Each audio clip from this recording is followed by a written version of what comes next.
right, everybody. We're going to test out the four-wheel capabilities of the lifted Sienna. That's homie Chadwick in his 100 series cruiser. Go get some fuel. We're in this lovely lifted Sienna Chariot, and we're going to see how much this thing can keep up. So let's go get some gas. We'll fuel down, air down, maybe. I don't know if we'll have to do that here. But yeah, let's go.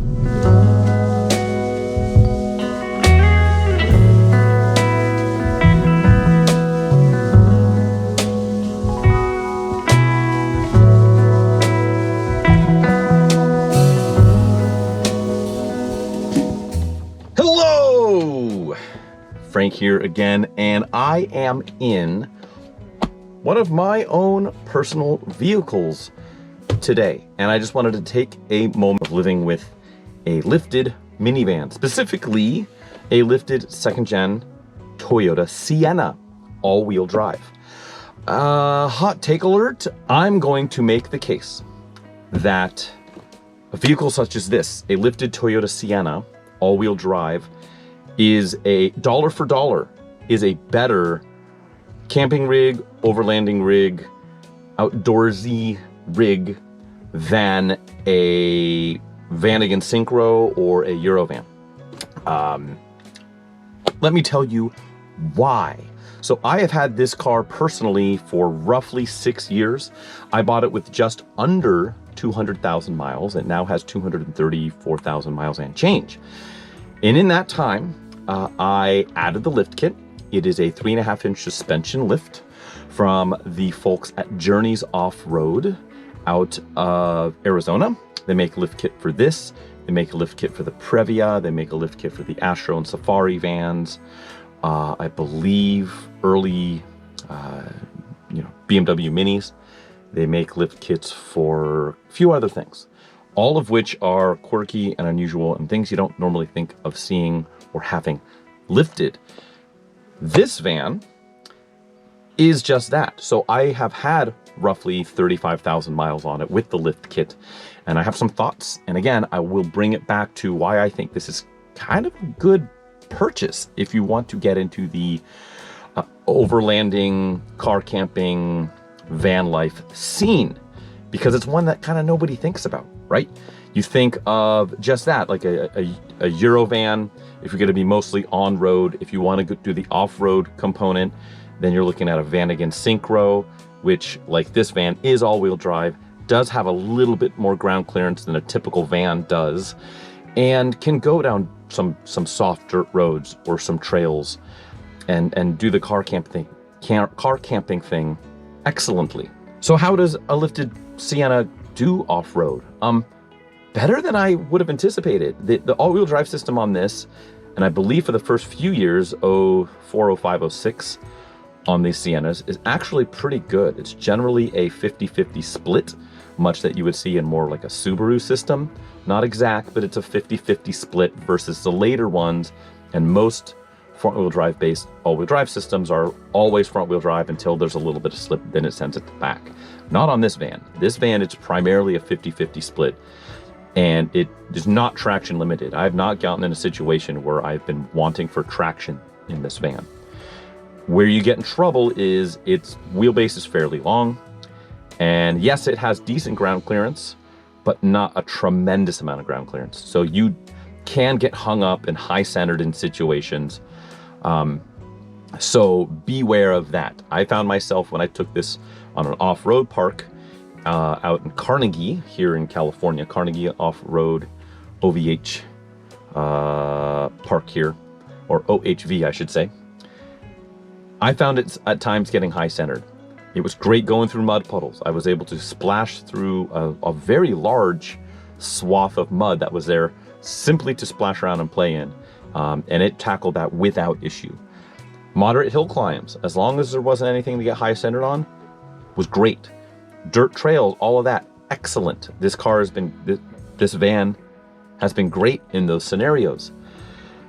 So as long as you are keeping an open mind and trying to not go real crazy with this thing and try and climb, you know, off-road stone staircases with this thing, and you kind of do anything that you would want to do in something like a Syncro or just any sort of, you know, stock-ish truck that with four-wheel drive, yeah, this thing will do it with the lift kit and with the BFG all-terrain KO2 tires.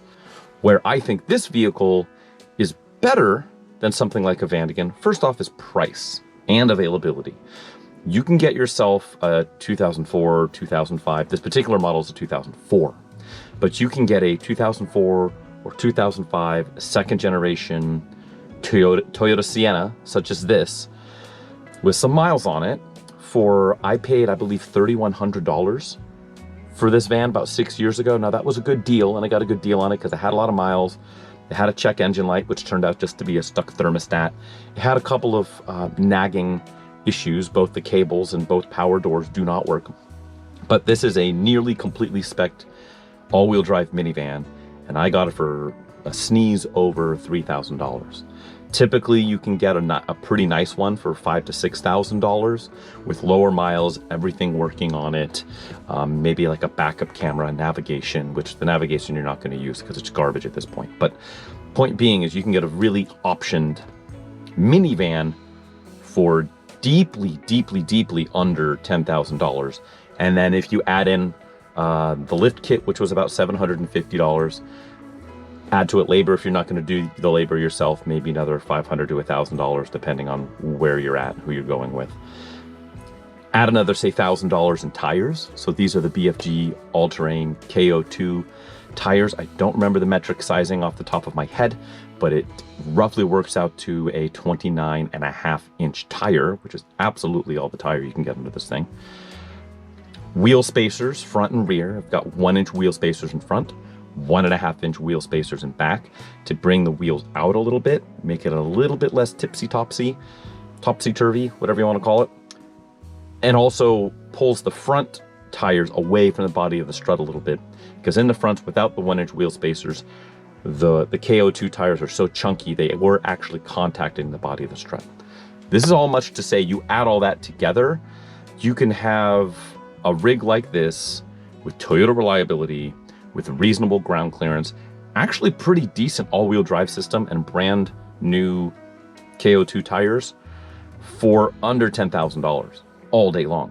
And if you wanted the equivalent of that in a Volkswagen Vanagon Syncro, you're paying at least 2.5 to 3 times that, maybe more, depending on how nice of a Syncro you are, because they didn't make a ton of them. They're very, very popular. They're very kind of kitschy, and people will pay a premium for that. I struggle to use the term hipstery, but they've got a little bit of the hipster vibe to them. I personally think they are really cool, but just obscenely overpriced. With a Sienna, with a lift kit like this one here, the bonus over something like that is you have Toyota reliability. These are obscenely reliable. Mine has 234,000 miles on it, and I do have a lot of service record history from the prior owner. I have had to do some minor repairs. Air conditioning condenser was replaced. When I did the lift kit, I replaced the worn struts because they had 200,000 miles on them. Had the steering rack rebuilt because it was leaking. Relatively minor stuff. Engine hasn't been opened up. Transmission hasn't been opened up. Pretty typical maintenance stuff for a 200,000 mile vehicle, and 35,000 miles into that, everything has been great. So you get Toyota reliability. You have parts availability.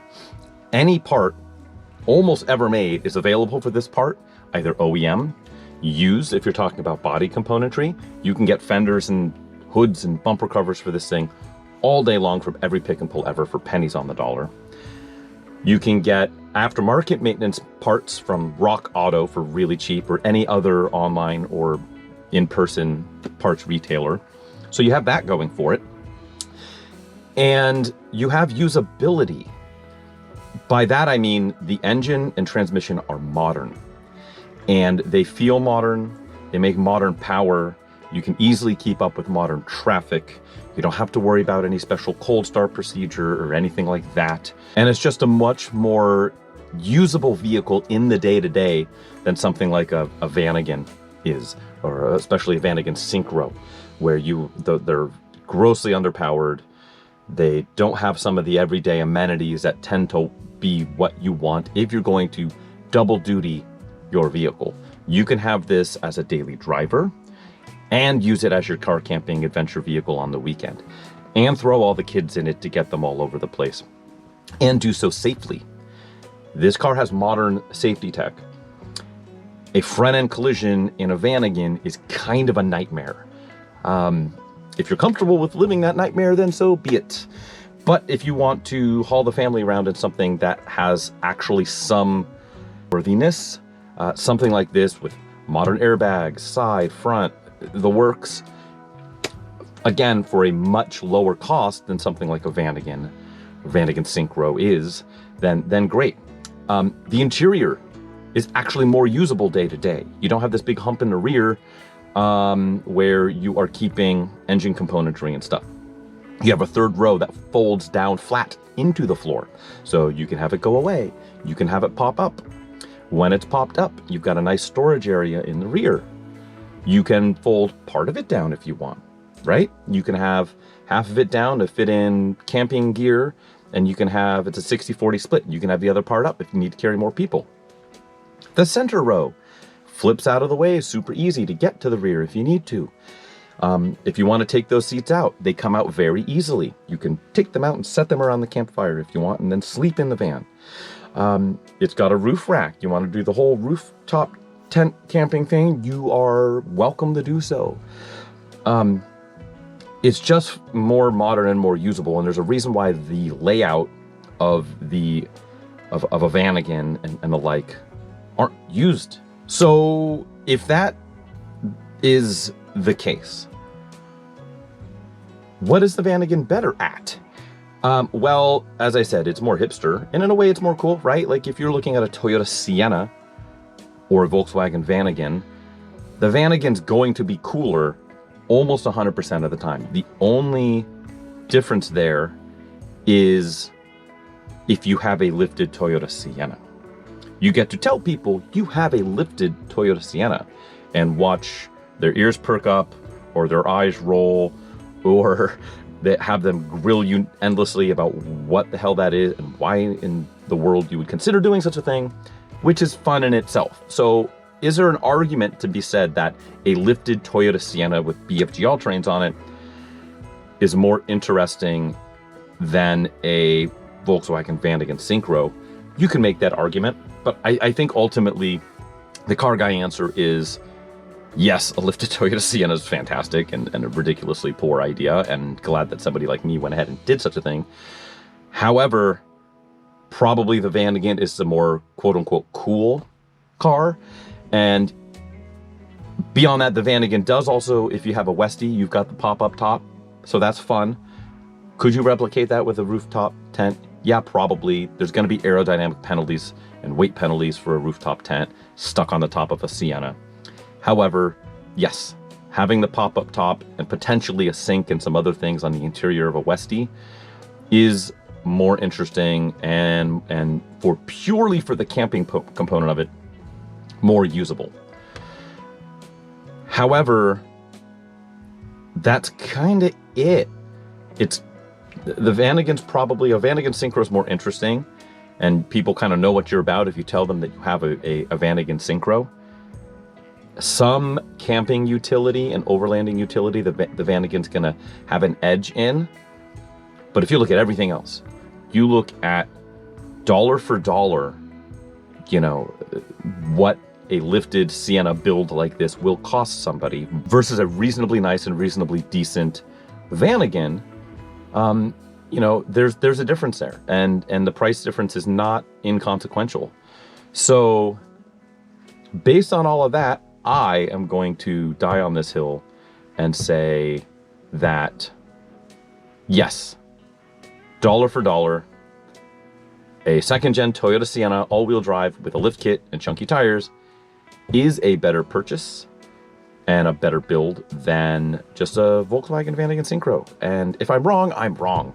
But this is a hill I am welcome to die on, because the Sienna is going to be more usable far more cost effective, far easier and cheaper to keep on the road, far better in a day-to-day as far as utility is concerned, far more reliable, far more comfortable, way easier to keep up on modern speed, and you get to brag and tell everybody and show everybody, yes, you drive a lifted minivan, which is the life I've been able to live here for a little bit, and it's kind of a fun life. In this car, when you're driving around, you'll get double takes from a what in the world am I looking at perspective, or did that idiot actually lift a minivan? That's kind of cool, and you'll get that double take.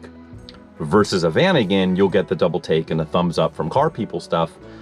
I personally prefer the what in tarnation kind of double take and people shrugging their shoulders and looking at you weird. So yeah, I mean, I guess you have to pick your camp there, but I would rather be in the camp, pun intended, of a lifted Sienna makes a more practical and far more cost-effective car camping overlanding vehicle than something like a Vanagon Syncro. And so that is my hot take. And that is why you would buy this car. Why would you buy a lifted Toyota Sienna? Well, you would buy a lifted Toyota Sienna for all of the positives I just outlined over something like a Vanagon. So if you're already considering something like a Vanagon Syncro, that's why I would lean on this for a usable day-to-day car that ultimately kills as far as overlanding, light trail and off-road use, much that you would do something with a Vanagon Syncro, car camping, people moving off-road and on trails. This thing is great for that. And so yeah, so that's pretty much my conclusion is Sienna all-wheel drive, better dollar for dollar than a Vanagon Syncro for a usable safari overlanding off-roading vehicle. You're not going to win the Baja 1000 with this, nor would you in a Vanagon, and I think this is probably a better buy for 90% of people that are looking at something like a Vanagon Syncro or want to do the car camping, overlanding, van life on a budget. So those are my thoughts. Thanks for tagging along. If you haven't noticed, this van is also actually for sale over on Cars and Bids. So check that out.